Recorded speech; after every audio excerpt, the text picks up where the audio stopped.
Good morning students. पहले मैंने आपको एक बार बहुत समय पूर्व आर्टिफिशियल इंटेलिजेंस के बारे में बताया था और जिसको हम हिंदी में कृत्रिम बुद्धिमत्ता कहते हैं। आज मैं दोबारा इसको कुछ वीडियो के माध्यम से समझाने की कोशिश कर रहा हूँ। ये कृत्रिम बुद्धिमत्ता हुई क्या? ये जुड़ी है दरअसल में मशीनों से। अगर हम आदमी की बात करें तो हमारे अंदर एक बड़ी अच्छी क्वालिटी होती है जो अभी तक किसी कंप्यूटर में या किसी मशीन में नहीं है। वो ये है कि हम अपने निर्णय या डिसीजन खुद ले सकते हैं, जबकि मशीनें ये कार्य नहीं कर पाती। कंप्यूटर चाहे कितना ही तेज़ काम कर रहा हो, कितना ही क्विक हो, कितनी ही एक्यूरेसी से काम कर रहा हो, लेकिन वो अपनी डिसीजन स्वयं नहीं ले पाता है। वो वही डिसीजन ले पाता है जो उसमें पहले से फीड होते हैं, यानी कि हमने उसमें जो कमांड डाली है, किस सिचुएशन में उसको क्या निर्णय लेना है, ये सब उसके रेडीमेड है, यानी कि हमारे द्वारा ही दिए गए हैं। तो आर्टिफिशियल इंटेलिजेंस या जिसको हम AI कहते हैं, हिंदी में कृत्रिम बुद्धिमत्ता कहते हैं, वो है क्या? वो जुड़ी है दरअसल में मशीनों के स्वयं के द्वारा निर्णय लेने से। अब ये है क्या, थोड़ा इसमें डाउट भी है कि जैसे आज की डेट में हम मोबाइल में देखते हैं, मोबाइल फेस डिटेक्शन कर लेता है, यानी कि खुद ही अगर उससे फ़ोटो खींचनी है तो चेहरे को पकड़ लेता है। तो ये आर्टिफिशियल इंटेलिजेंस नहीं हुआ, ये उसका पार्ट भी नहीं है। आर्टिफिशियल इंटेलिजेंस क्या है?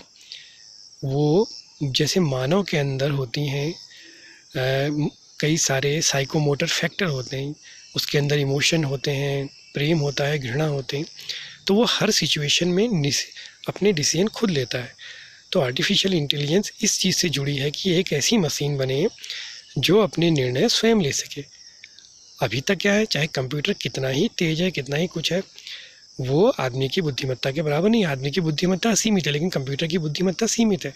शुरुआत में जो हमारे कंप्यूटर बनते थे, जैसे हम कहते थे ना, 1 GB की रैम चलती थी या 40 GB की हार्ड डिस्क चलती थी शुरू में। तो बल्कि मुझे याद है हमने जब शुरुआत में काम करा था 10-10 GB की हार्ड डिस्क लगी थी, फिर 40 GB में आई, 20 GB आई, 40 आई, आज 1-1 टेराबाइट तक चली गई है। ऐसी रैम की बात हुई है।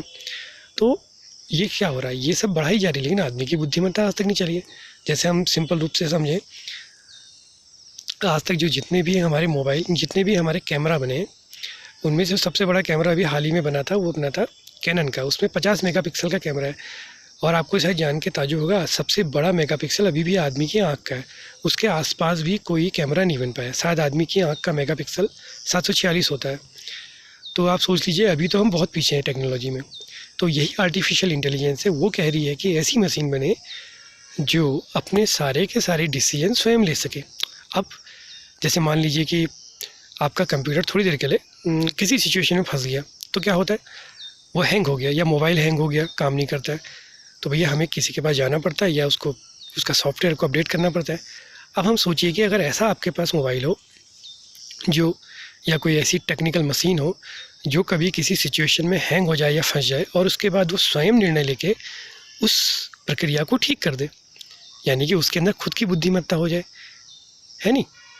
या आप सोचिए कि आपका किसी का आदमी का ऑपरेशन हो रहा है, और वो आदमी सपोज करिए कि उसका ऑपरेशन चल रहा है और उसको दर्द होने लग गया।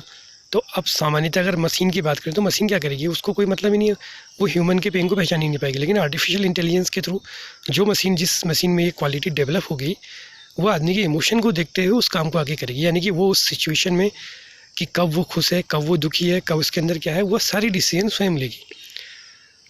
आ रही बात समझ में? यानी कि एक मशीन जो इमोशंस के द्वारा अपनी डिसीजन, या और भी जो भी साइकोमोटिव फैक्टर्स होते हैं, उनके द्वारा अपनी डिसीजन ले सकती है।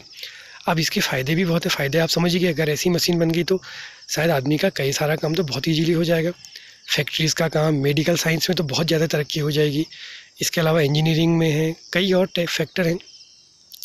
नुकसान क्या है? नुकसान ये है, शायद आपको याद हो, एक फ़िल्म है, कभी आप लोग देखिएगा ज़रूर, टर्मिनेटर फिल्म बनी थी। इस फिल्म का एक्टर बने थे आर्नोल्ड श्वार्ज़नेगर, ऑस्ट्रियन मूल के थे। बाद में इन्होंने अमेरिका में हॉलीवुड फिल्मों में काम किया था, तो इनको ख्याति ही इस फिल्म से मिली थी, टर्मिनेटर। इसमें 3 पार्ट बने थे जो मैंने देखे थे, बाद में तो हालांकि और भी बन गए हैं। तो टर्मिनेटर 1, 2, 3, शायद 3rd पार्ट में कुछ ऐसी मशीनें दिखाई गई थी जो मशीनें इस क्वालिटी से डेवलप थी, वो अपनी डिसीजन स्वयं लेती हैं। अब उसमें होता क्या है कि वो मशीनें फिर आदमियों के खिलाफ युद्ध छेड़ देती हैं। यानी कि अभी तक जो भी हमारी मशीनें हैं, मोबाइल हैं, वो देखा जाए तो हमारा गुलाम है, हमारे बिना वो कोई काम नहीं कर पाता। लेकिन अब आप सपोज कीजिए कि ऐसी मशीन बन जाए कंप्यूटर की, वो डिसीजन, वो इतना चालाक हो गया कि अगर उसके दिमाग में ये खुराफात आ गई कि भैया चलो मुझे इस आदमी को गुलाम बनाना है, तो अगर उसकी बुद्धिमत्ता डेवलप होगी तो हमें गुलाम भी बना सकता है। तो उन्होंने आदमियों के खिलाफ युद्ध छेड़ दिया था। तो युद्ध छेड़ने से क्या हुआ था कि वो हमें गुलाम बनाने पे आतुर हो गए। तो ये इसके नुकसान भी हैं। तो बच्चों, आर्टिफिशियल इंटेलिजेंस पे ये छोटा सा मैंने आपको एक लेक्चर दिया था। आप जो भी छात्र छात्राएं इस आर्टिफिशियल इंटेलिजेंस के फील्ड में आज की डेट में स्कोप भी बहुत है। अगर आप लोग इसको समझें तो आप लोग एक शॉर्ट सा वीडियो बनाकर मुझे सेंड करेंगे या और उसके साथ साथ उसका लिखित टेक्स्ट भी भेजेंगे। तो इस कार्य को आपने करना है। और जितना भी आप लोग समझे, नहीं समझे तो आप मुझे फ़ोन करके भी पूछ सकते हैं। क्या करना है, आपने एक टेक्स्ट भी लिखना है छोटा सा, जो भी आप समझे। आपने कहीं से कॉपी नहीं करना, जो मैंने समझा है उससे संबंधित, या आप लोगों को लगता है कि भैया इसमें कोई और भी नई चीज़ हो सकती है आर्टिफिशियल इंटेलिजेंस में, हालांकि इसके जो पार्ट मैंने आपको बताए वो यही है, लेकिन आप अपनी ओर से भी सोच सकते हैं। तो आपको जो सोच सकते हैं वो लिखिए और एक शॉर्ट वीडियो के रूप में मुझे सेंड कीजिएगा। Thank you.